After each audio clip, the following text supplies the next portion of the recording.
WF representing Palace, so let's tell you about Palace. Rolling straight to the ceiling, crowns and crystals, top like journeys, dishing out malice. Hold up, South London's grandest, far from bandits. Everything earned for a goal of elevation. Just passing the team over here might finish like bright future, we can't vanish. SE25 any day, that's sellers.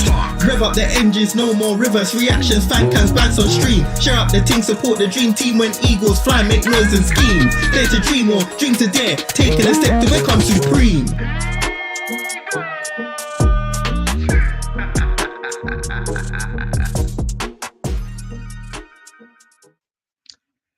I'm back. I'm actually back on the channel. Good morning, good afternoon, good evening to you all, wherever you are, whenever you are across the world. This is the Wsl Academy Lowdown, and I'm joined by Rich today. Rich, how are you? I'm good, you know. I'm good because of one specific aspect of the show we're definitely going to touch on. We won't speak on the rest. No. It Especially wasn't a particular game we're not discussing. No, not at all. Didn't even happen. The game didn't happen, as far as I'm Didn't concerned. happen. Didn't happen. Right. Let's just get right into it. Rich, a Palace team, a team with the name of Crystal Palace, has won in a league format. This is breaking news. This is unprecedented. The WSL first win, first goals, a lot of firsts for the women's team at the King Power Stadium this weekend, as the women's team got their first 3 points of the season in a pretty good game. It has to be said, both teams certainly in with chances, of course. I think credit to the goalkeepers of both Leicester and Palace, because they really did pull off some great saves, a lot of commanding calls there in the boxes. Great play, but Annabelle Blanchard has stepped up once again. She did so last season. She's done it again this season. She's really taken ahead and scored a brace. And what more can be said? Great play across the whole 90 minutes. And I think for me, Rich, I want to highlight not just Blanchard, but Stengel as well. Stengel took some very, very good shots at the goalkeeper and unfortunately didn't find the net. This women's team is certainly different from the one that we saw last season. What have you liked so far across the few games that we've played? You know what? Like the fact that we're not afraid to play football. Granted, it may come across naive, and yeah, it was. But like you look at both the games against Spurs and Chelsea, and for the first half in both those games, similar to the men, we were good. Mm-hmm. Second half, you could tell fitness was an issue. You could tell quality, the massive difference in quality, by the way. And obviously they are much more established WSL sides. Like, we just have to hold up our hands and say that. And I think what we were expecting just going forward is, could we be able to sustain a good passage of play for longer than 45 minutes, which we did. Like I've said in previous games, like, we've not ashamed ourselves. Yes, it's been 4-0 and 7-0, but I don't think it weren't a case where we didn't compete in those games. It's just a case of they're just the better sides. They've got better fitness. There was no stopping them. Listen, Chelsea are 5 times champions for a reason. Exactly.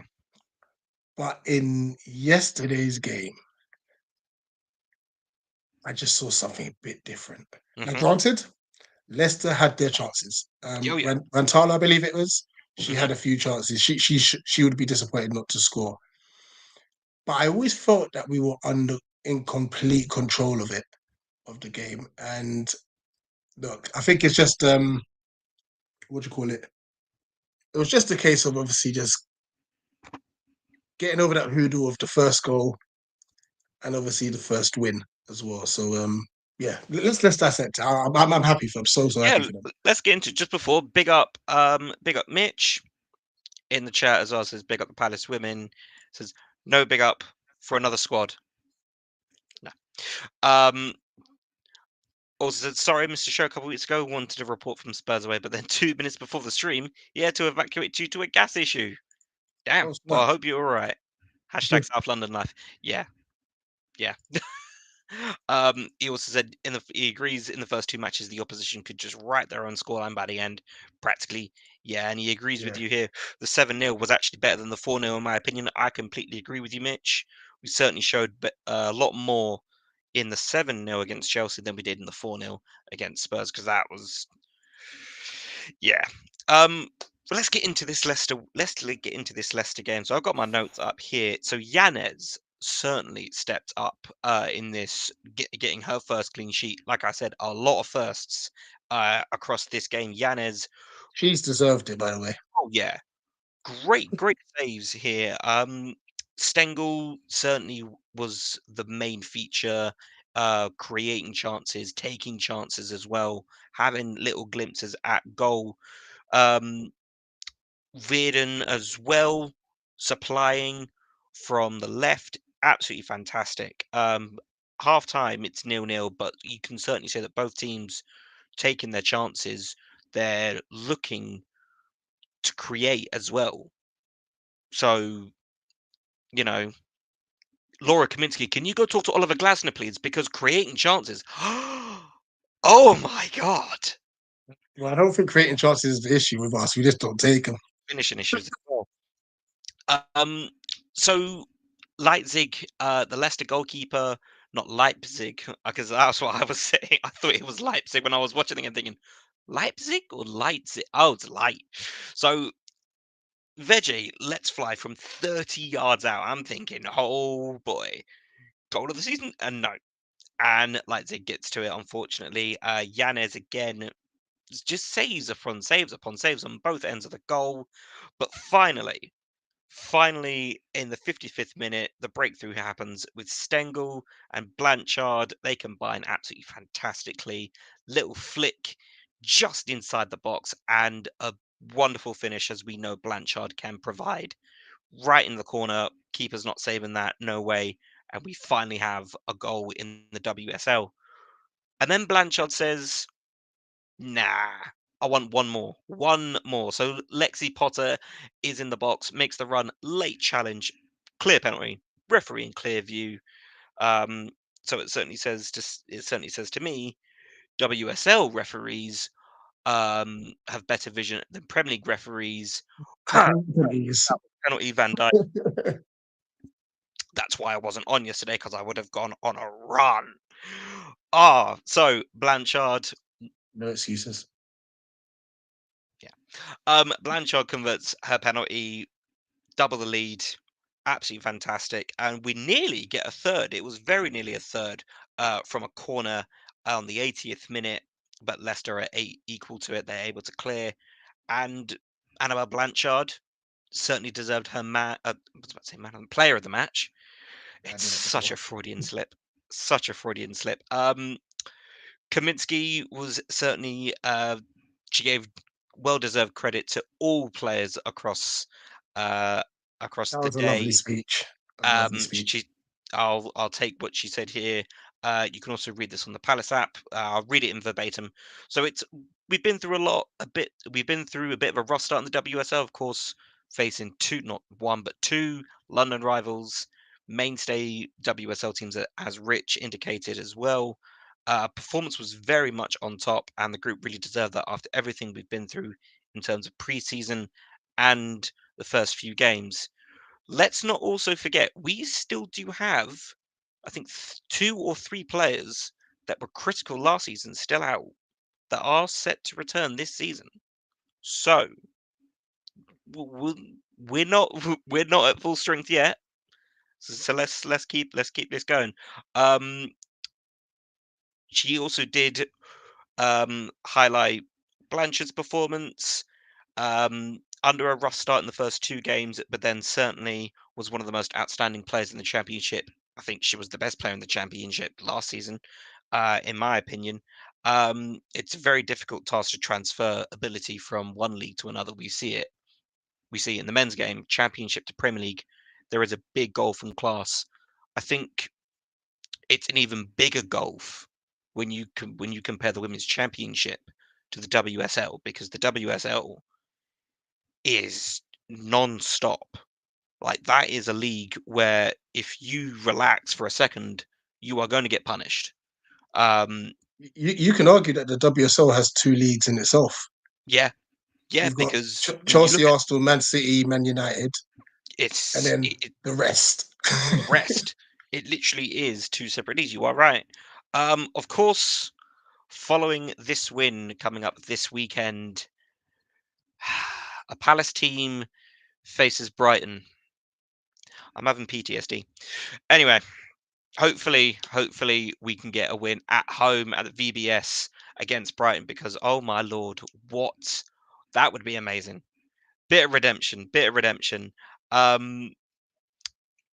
yeah, women's team. Talk to them, show the men how it's done, please. 3 I points. just want to highlight a few things that really impressed me. Like Mike Cato, who's been playing more sort of left wing at times, dropped into like a holding role with Lexi Potter and Yeah. was absolutely fantastic. Katrin Veg is a baller. Oh Centre back. yes. She is so composed and she carries the ball from the back. Brilliant. Stengel worked tirelessly yesterday. Deserved the goal, so was very unfortunate. You know, and it's nice to see that we've got decent options off the bench too. I don't think it was Ashley Verden's best game personally, but I know what she's capable of. I think we just got to give the ball to her in better areas. I think we're expecting her to get the ball from deep and drive. You there to read? All right, I'll read with you afterwards, right, sweetie? But yeah, Annabelle Blanchard. You know what? I've always knew she was good. I didn't realize she was that good. Like, her technical ability is crazy. It's crazy. It is crazy. And just even like going back to that first goal, you just got to look at, obviously Leicester trying to play out from the back. We've got a good little press going on, and the ability to recycle the ball. And like it's that 1-2 between Blanchard and Stengel was unbelievable. It was crazy. It was And the finish was so composed. And then obviously Potter with a bursting run wins the penalty, and obviously Blanchard gets her second. Yeah, it was just such an amazing. Like I was sitting there watching with Nyla, and we were just like, yeah, because obviously I took her to see the game against Chelsea at Selhurst Park, and she was just like, oh man, all she saw was just goals against. So for her to actually witness that, like, she was just so happy, and everyone was happy. Yeah. This league's hard. This league is very, very difficult. Yes, of course. It's very difficult. As Mitch says, big gap between top and bottom in WSL, and he believes larger than the Premier League. Do you know what? I think you're absolutely spot on there, Mitch. He says if we can play like that against the lower half teams, we should stay up. Do you know what? Absolutely. Considering that he's also backed this up, I was about to say this when I was reading this. There is only one relegation spot, so it is 1 up, 1 down. So points are there to be taken. Of course, absolutely. Brighton is at home. It will be at Sutton Stadium, Sutton United, VBS Community Stadium. So make sure you get your tickets for that. I think they went on sale today. But yeah, absolutely spectacular. We'll laugh about that later. We'll laugh about that later. Big up JC in the chat as well. Big up the dog. Just on that, we've got the standings. Now look, go on. I'm not getting ahead of myself at all. All right, but Man City have played 3 and they've got 7 points. Chelsea have played 2, got 6. Brighton's played 3, got 6. Man United's played 2, got 6. Liverpool's played 3, got 5. Arsenal's played 3, got 5. Spurs have played 3, got 4. We've played 3, got 3. So that Brighton game, let's see if we get a win there, or even a point, we're looking up the table already. Yeah. Oh yeah, we are. Yeah. Yeah. You know, but in the same breath, Villa, Leicester, West Ham, and Everton, and Beverman Villa beat us in the cup.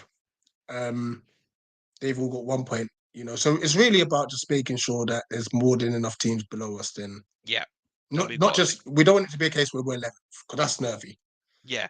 You know, Also, I think the sooner we can get that goal difference, because it is -9 at the moment, obviously yeah, it's mad. because of the 7 and the 4-0s. That still hurts. That still hurts, and that will play a factor in upcoming games for I think probably going into December, maybe even the early parts of January. That could play a huge part in our Yeah. league position. Um, but it has to be said, That, congratulations to the women's team. Congratulations to Laura Kaminsky and the entire setup at the Crystal Palace women's team for their first win of the WSL. So, had a match. oh, Blanchard, Yeah, just checking. Just checking. come on, come on. Has to be Blanchard. Has to be Blanchard. Um, Absolutely. Lone Watch, before we go into the academy, we had a birthday, and that birthday boy stepped up and just went, give me goals. Give me goals. Jezerin Rak-Saki absolutely ran the plays for not Luton. I was about to say Luton. Against Luton. Against Luton. Sheffield United got their 2-0 win, and Jezerin Rak-Saki went, no, let me cook. Let me cook. 2 goals for him on his birthday. Another Palace player, another brace. I'm liking this. I'm liking this. He takes well taken finishes. Um, Luton's defending is poor. What were they doing? Because Raksaki's just hold off the defender like he's not even there, and manages to just curl the keeper. Like Luton, you were in the Premier League. Fix up. Fix up.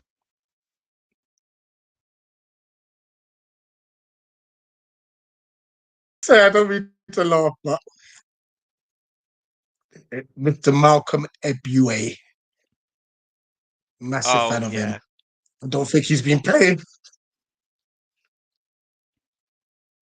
Sorry, dog. Oh. Sorry, continue. um, Jez said in his post-match interview after the win, he said, I'm over the moon. It's been a very good day for the team and obviously for myself as well. To celebrate my birthday and help the team get 2 points is fantastic. Couldn't really imagine anything like this. He has admitted it has been hard to get into the flow, but he's praised his teammates and the coaches at Sheffield that push him every day in training and have belief in him as well. Chris Wilder certainly sees something that obviously EU Palace setup doesn't see, which is concerning for me because I really think that he should have stayed at Palace to give us another option. But hey ho, let's see if he gets recalled because a certain Brazilian is injured again, as we mentioned on the reaction stream yesterday. Um, I think he's getting called back in January. I hope so. I hope so. But then again, I at the think same they're done. They're done banking on França. When he's fit, and it's going to be a what's his name, Nathan Ferguson situation. I really hope not because for a player that has so much potential, it is sad to see. Um, Yeah. let's talk about the super goalkeeper.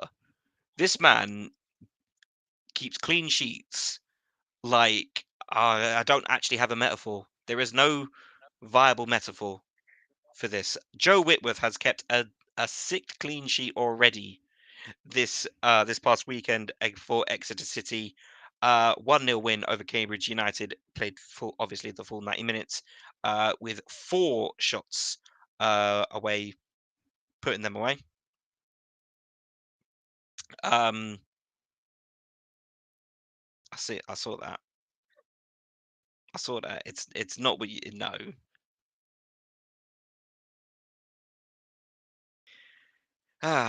Anyway, he also featured midweek as well, keeping another clean sheet as well. But also, Rich, Joe Whitworth was Player of the Month for Exeter City. Why did we loan him out?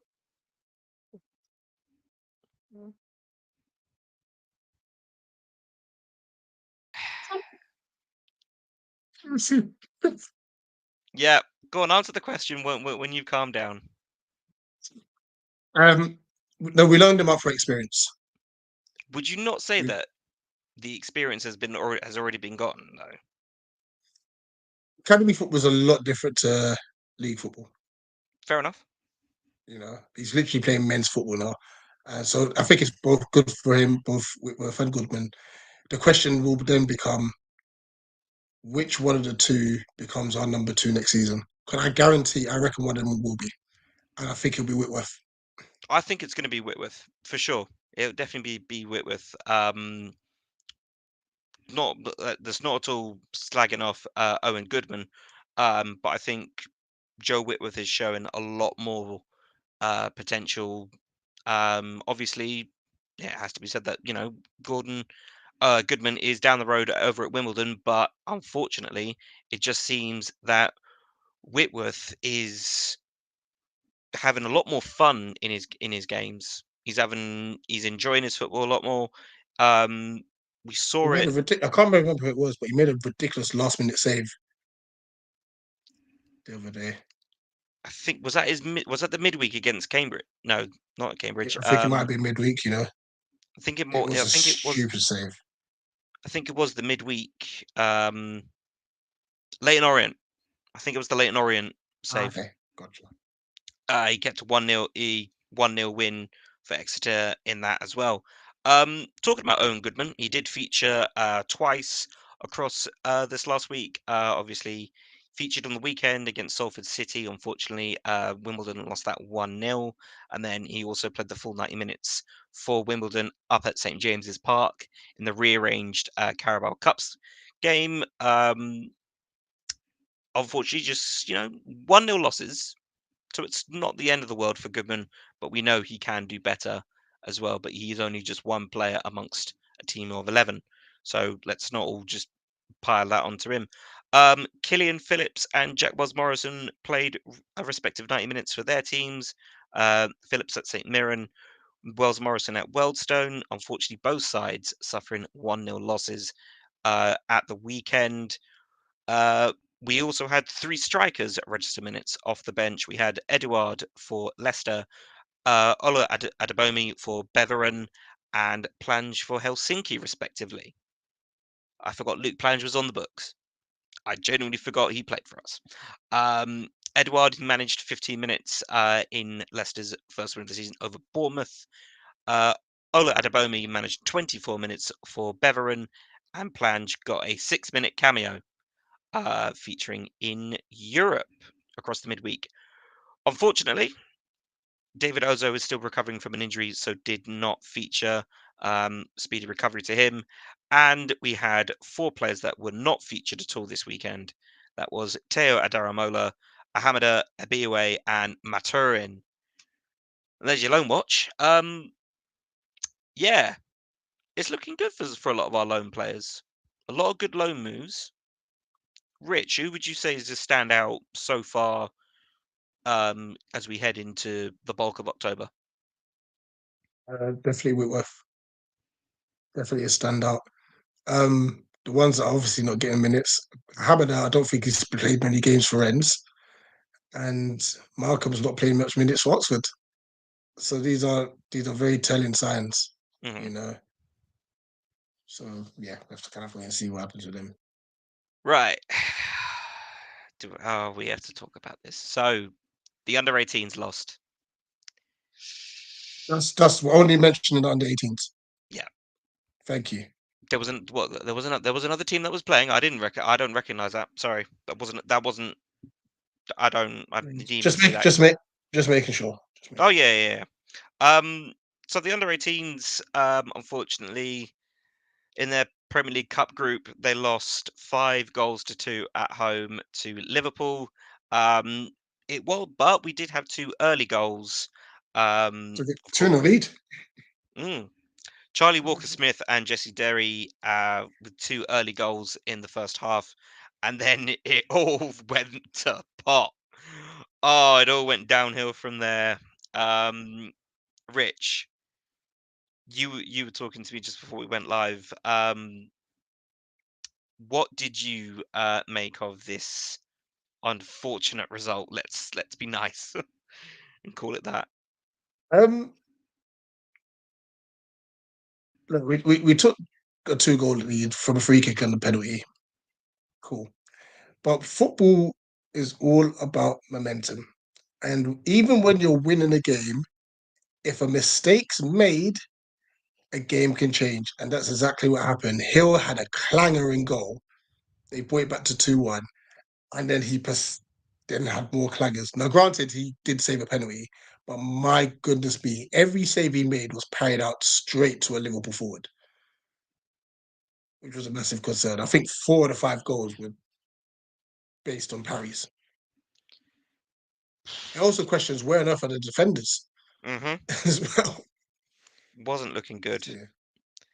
But yeah, they lost 5 goals to 2. But we know they're capable of a lot more and a lot better.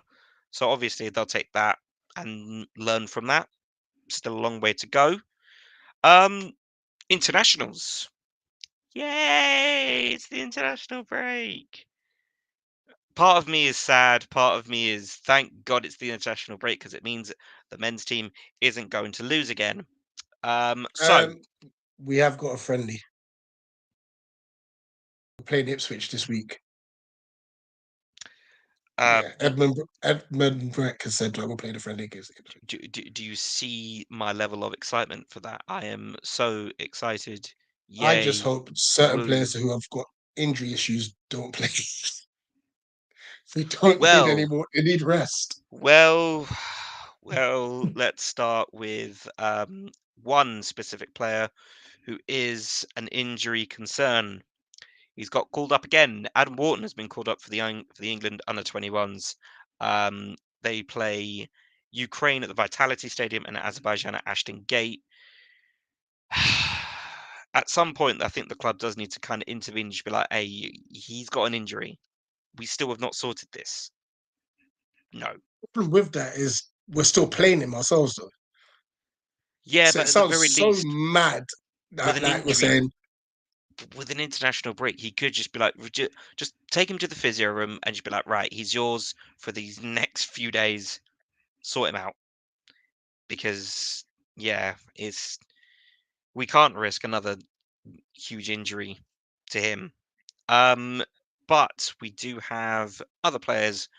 We've got 7 in total. Jefferson Lerma is headed out for Colombia. Munoz has withdrawn from the Colombian squad just earlier today, just due to injury.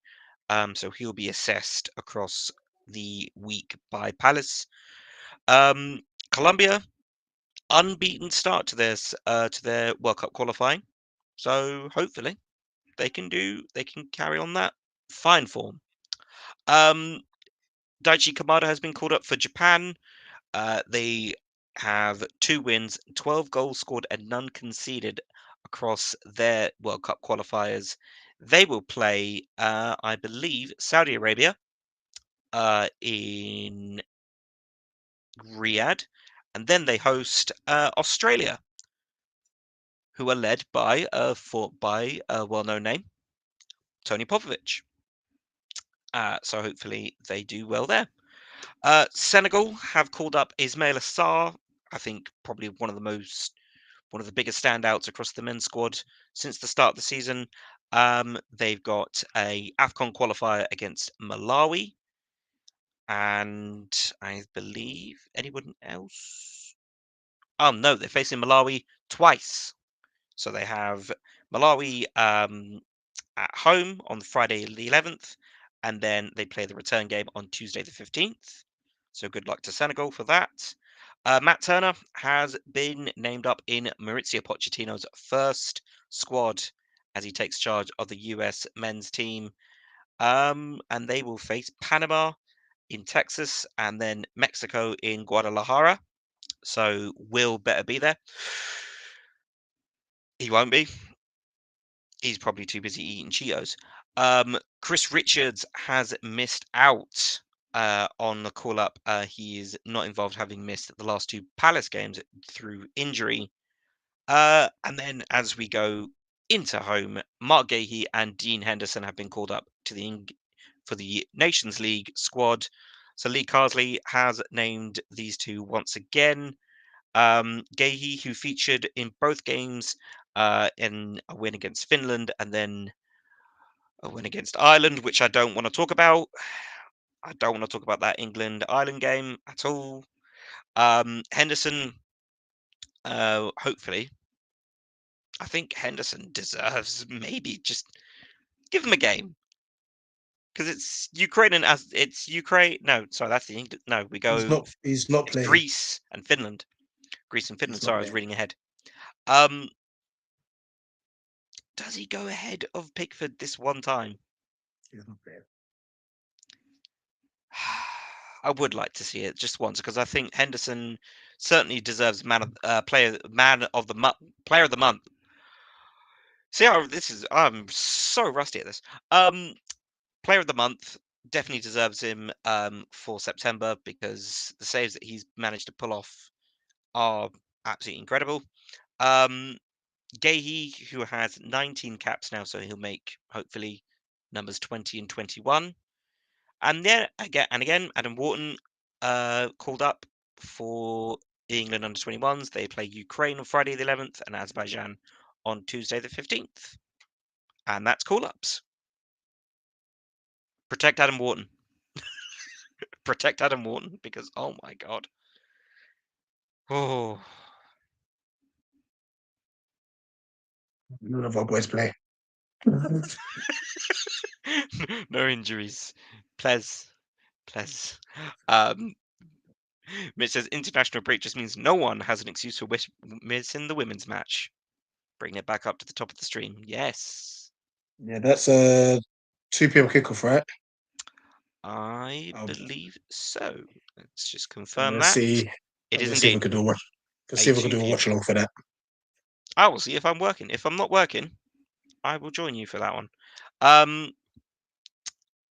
I think that's everything. So look out for that. Yeah, I think that is. Look out for that. We'll probably do a watch along for that. Actually, all right.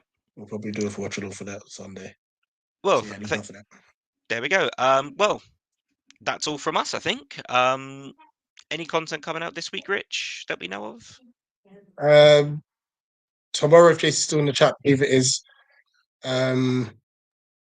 what they're doing. So the Q&A. It's a tactical Q&A. Yes. So get your questions ready. Send questions through on Eagle-eyed Ball on X. I mean, I'm sure you'll be able to ask some tactical questions on the day of the stream as well. But if you want to get ahead of the game, send it through there to the tweet on the tactical, saying what your tactical question is, and that's what they're going to spend their time answering. So yeah. Other than that's it. Yeah, international break. Yeah. I mean, we do have to arrange both Nikki and Dan's roasts. Yeah, because JC is literally he won't shut up about it, because he wants to see it happen. I mean, we all do, but JC is kind of getting a little bit obsessed with it now. Yeah, we all want to see people cuss you and Dan. So yeah, we do. That's it. That's only it. So apart from that, yeah, I think that covers this week. So yeah, that's about it. Just keep it locked. All right. Well, guys, thank you very much. Make sure you've liked, shared, and subscribed to Eagle-eyed Football. That's about it from us. Up the Palace. Got the women's team as well. Yes. Eagles.